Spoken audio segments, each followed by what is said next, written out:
Bonjour à tous, soyez les bienvenus sur ma chaîne si vous me découvrez.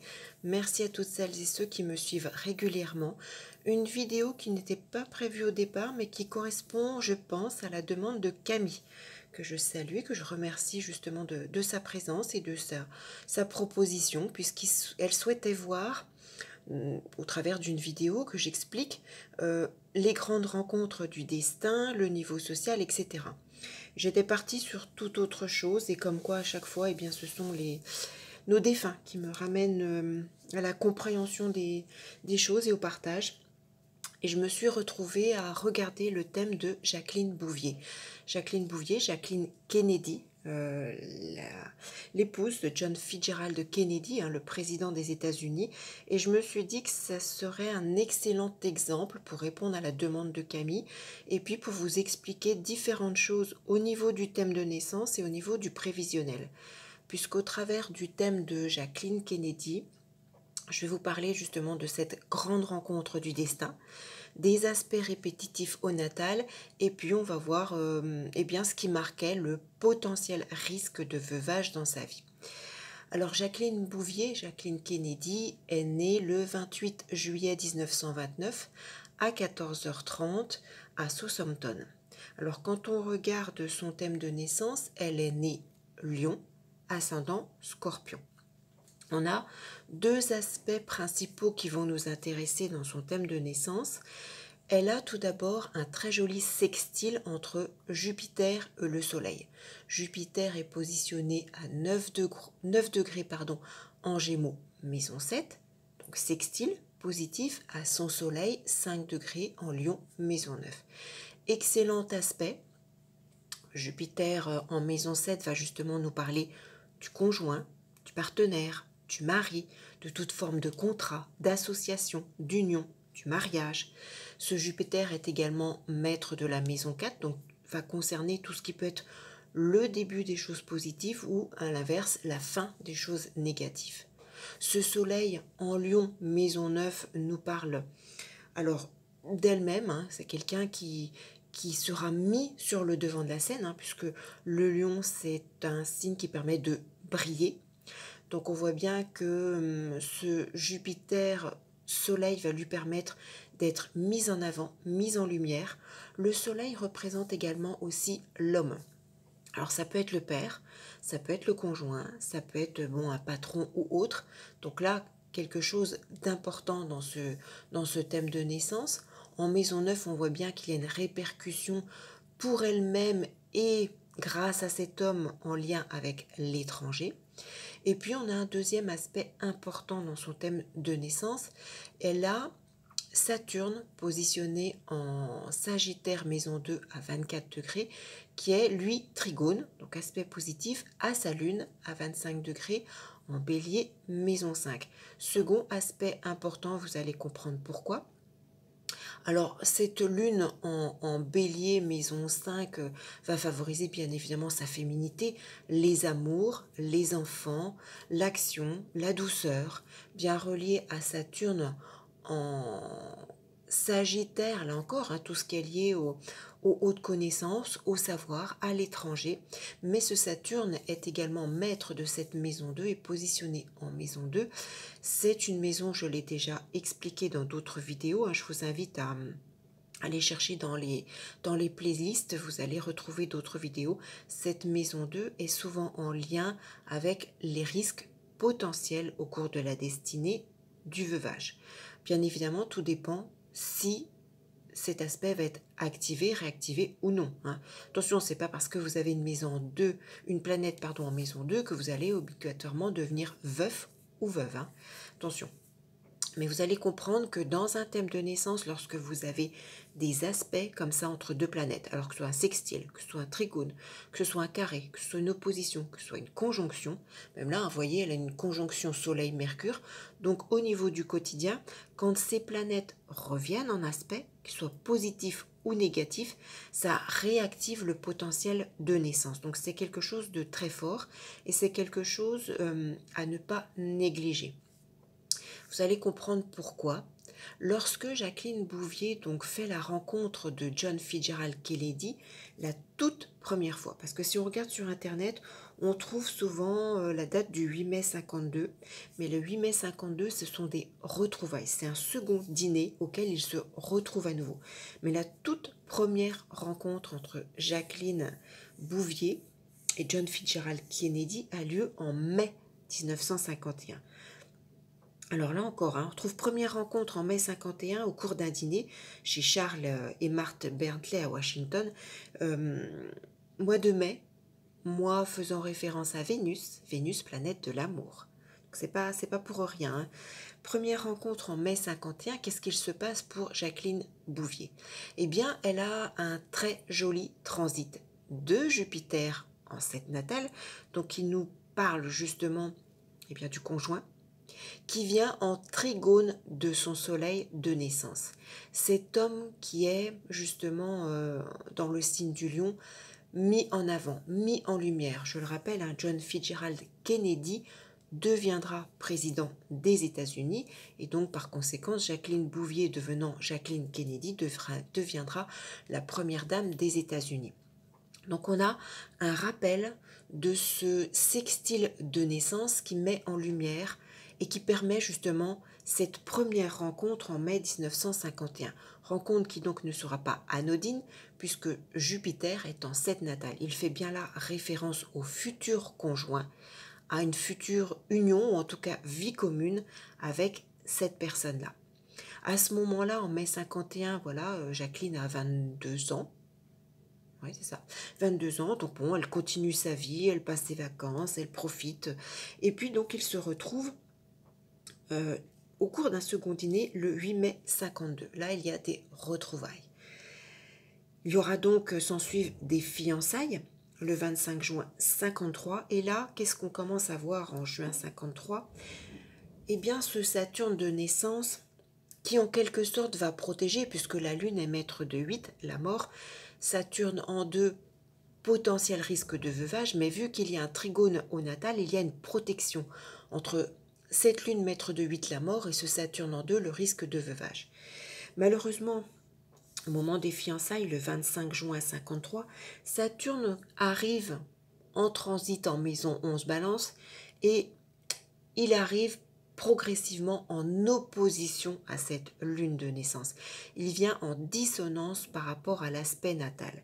Et chose qui est assez exceptionnelle d'un point de vue astrologique, le 12 septembre 1953, Jacqueline Bouvier devient Jacqueline Kennedy en épousant John Fitzgerald Kennedy. Il se marie le 12 septembre 1953.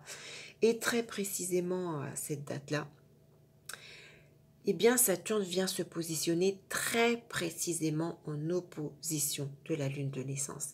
Il vient en dissonance. La maison 11, c'est la projection sur l'avenir. Malheureusement, la lune vient elle aussi se positionner en maison 11 et en opposition à la lune natale. Lune, Saturne sont actifs, ils viennent en dissonance, ils viennent en quelque sorte, j'ai envie de dire, activer malheureusement ce potentiel risque de veuvage.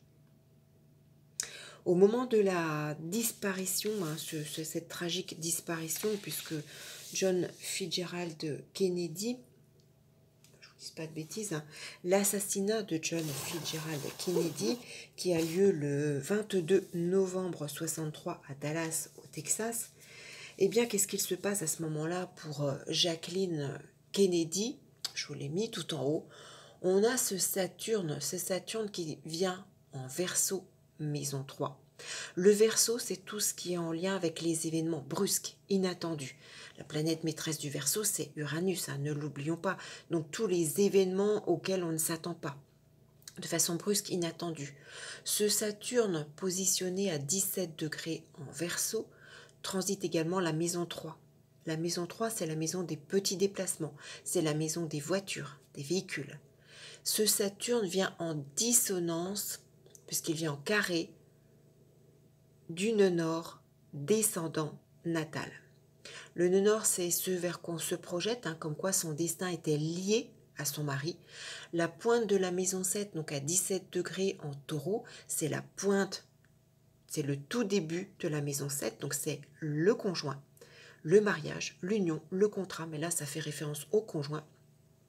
Ce Saturne, donc en 2 natales, le risque de veuvage, transite le Verseau, un événement brusque, inattendu, transite la maison 3, un petit déplacement, il peut être question d'une voiture, et vient en carré à son descendant, donc négatif par rapport au conjoint.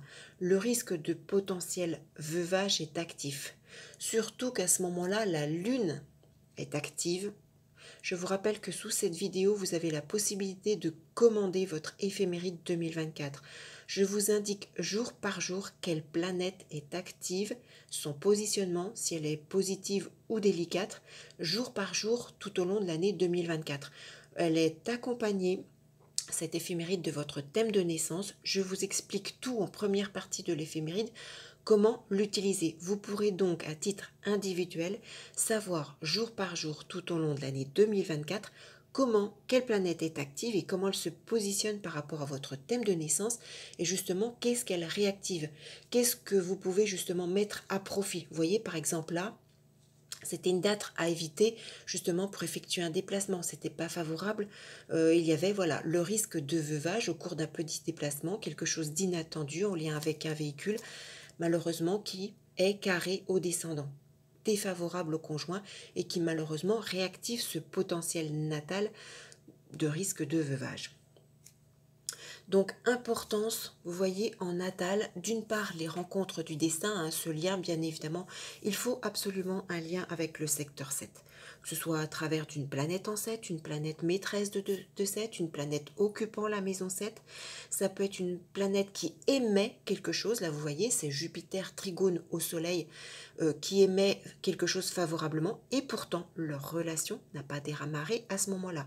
Vous pouvez très bien également faire une rencontre importante, mais que ça ne réactive pas le secteur 7 et que ce soit le secteur 7 qui se met en place au moment de la concrétisation. Quand je dis concrétisation, c'est-à-dire rapport intime ou officialisation. Là, il est très important de regarder les dates importantes de la rencontre, du début de la relation, de l'officialisation et de voir comment ça résonne à votre thème de naissance. Est-ce que ça réactive des éléments déjà indiqués, comme là, Jupiter sextile au Soleil, ou bien est-ce que ça réactive en transit des moments importants. L'importance également, vous voyez, de ce potentiel risque de veuvage avec ce Saturne en maison 2. Lorsque Saturne est arrivé en carré au descendant, le conjoint, elle est devenue veuve. Donc, point important, je pense que c'est un thème qui regroupe différents éléments qui peuvent vous aider à comprendre l'astrologie. J'espère que c'est assez clair pour vous. Alors après, vous pouvez creuser, vous pouvez regarder d'autres choses, vous pouvez comparer. Je ne peux pas le faire actuellement, pour raisons personnelles, c'est compliqué pour moi. J'ai un peu tardé à vous faire cette vidéo. Mais, alors peut-être que je ferai le complément par la suite, je ne sais pas, je verrai. Mais voilà, vous avez les points importants. Les rencontres du destin, les aspects répétitifs du natal, et ça c'est extrêmement important. Vous voyez au moment du thème de naissance de Jacqueline Bouvier, Saturne est bien relié à la Lune, donc ça c'est positif puisque ça protège d'une certaine façon. Malheureusement, au moment où Saturne est arrivé en opposition, donc en dissonance avec la Lune, alors après, je le précise, il faut comparer avec tout un tas d'autres techniques pour avoir plus de précision, plus d'informations et confirmation. Un transit seul n'est pas forcément actif.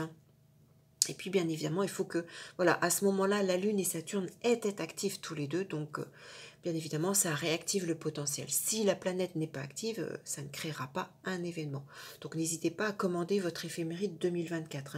Ça vous permettra justement d'ici 1er janvier de l'année prochaine de pouvoir rechercher, regarder, de noter ce qui est favorable pour vous dans vos différents domaines de vie. Donc voilà, n'hésitez pas à mettre un petit pouce positif, laissez vos commentaires, est-ce que ça vous interpelle, est-ce que ça vous conforte sur des choses, est-ce que ça vous intéresse? Je sais que ma façon de voir est complètement différente, mais vous êtes de plus en plus nombreux à me dire que bien que ça vous intéresse, Donc, c'est positif pour moi et ça m'encourage à continuer. Je vois que vous avez été également un certain nombre à répondre au oui sur les prochaines vidéos, sur le fait que vous souhaitez des vidéos horoscope pour l'année 2024. N'hésitez pas à continuer si ça vous intéresse, parce que pour l'instant, je vous avoue que je n'ai rien commencé à préparer. C'est compliqué pour moi. Mais je prends note que ça vous intéresse, donc je vais essayer de vous préparer ça également. Et puis la lunaison arrive bientôt, donc ça sera la prochaine vidéo. N'hésitez pas à vous abonner à ma chaîne, hein, si vous n'y êtes pas encore justement. Cliquez sur la petite cloche en précisant d'être informé pour toutes les parutions, de façon à être informé sur eh bien, toutes les vidéos et ne pas en manquer. Et puis, eh bien, j'espère, voilà. N'hésitez pas également à me mettre en commentaire s'il y a justement des sujets comme ça que vous aimeriez voir traiter, un aspect au natal, une circonstance particulière, par rapport à un événement d'une célébrité. Parce que, bon, après, il faut trouver les éléments, hein. Si j'ai pas les informations pour traiter le sujet, malheureusement, il faut les coordonnées complètes de naissance, il faut des dates, il faut des choses bien précises pour pouvoir justement vous monter et vous faire une vidéo qui vous explique un petit peu le cheminement de l'astrologie et comment l'utiliser.